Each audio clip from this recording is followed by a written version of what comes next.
whoever in the position to do it, because our projection. Just a clarification. When this point was made, the report was given to the government was responsible. They rejected it, and they are using the same GDP as before. So if that is the case, I don't think we should really use that as a basis.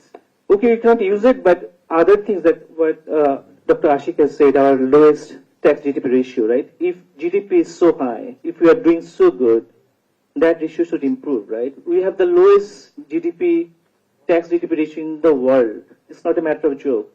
So we need to look into the GDP first, because when you quote anything, any projection for the future, any plan for future, or anything about the past, the GDP is critical.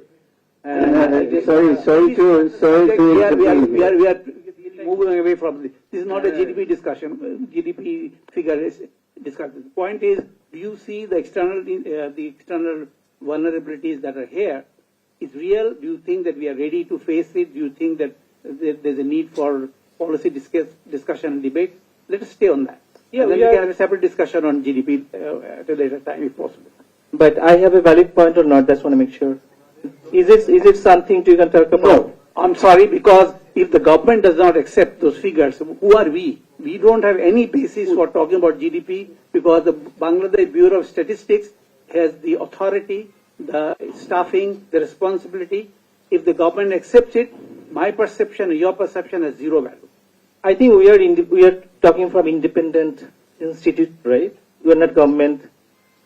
We're gonna bring out the fact. I think what's happening in the country. I'm sorry, we are wasting our time. Let us. I don't think we're wasting our time. I think I raised a valid point. We can talk about it. I'm not talking about you. Let us stay on the topic. That's all I'm saying. Thank you. Well, sir, may I talk, sir? Thank you, sir. This is Manowar, sir, economic journalist. The presentation and the discussion of you people sitting here, that points are emanating, basically, hammered, in my assessment, hammered on the banking sector reform. However, vested groups and circles are everywhere. We cannot deny it. Fact is this, the previous governor of the previous government,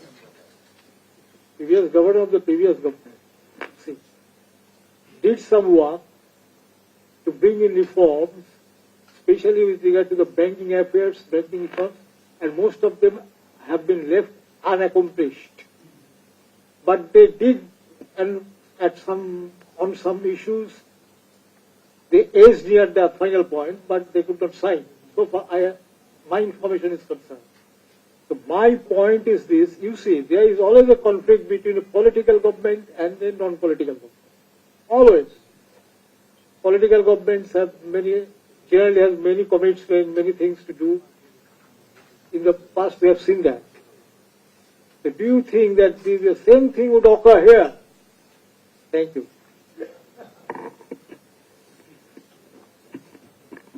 Thank you very much. I'm Oves Pare. I'm the senior economic advisor in UNDP. I have just one point to make. And excellent presentations. I don't have anything to add. And the way you described the transmission channels, it's quite insightful. There's never a good time for a crisis. This is probably even worse to have yet another crisis, and how it will affect Bangladesh and many other countries. There's a lot of anxiety. I'm worried in particular because I was looking forward to structural reforms.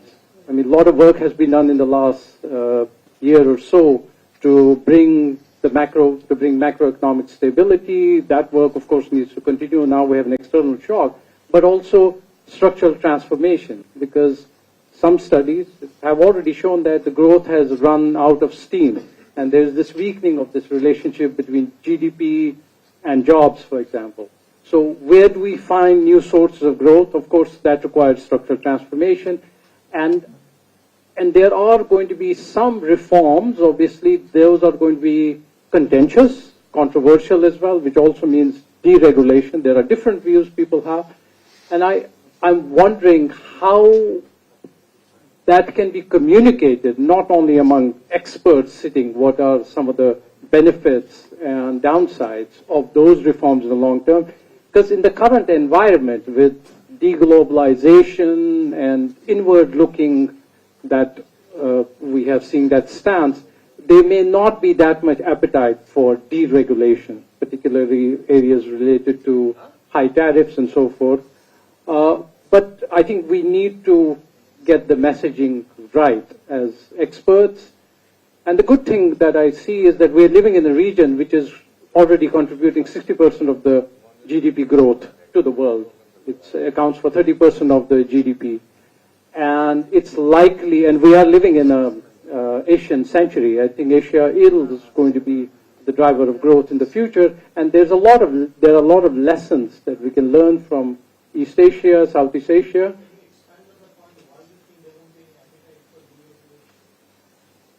Because of people are looking more inward.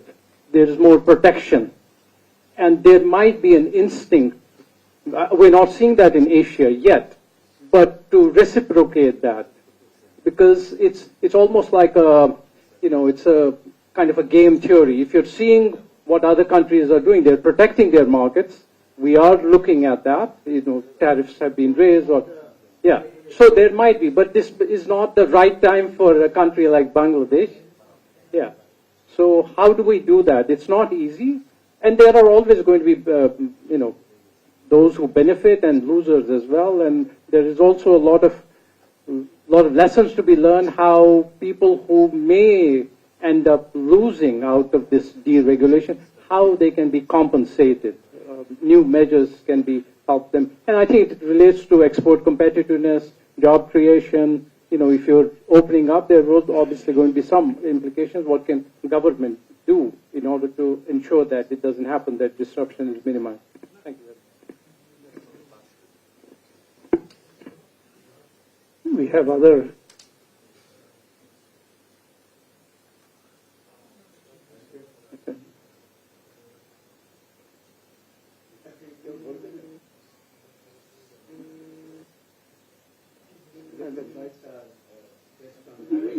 Yeah.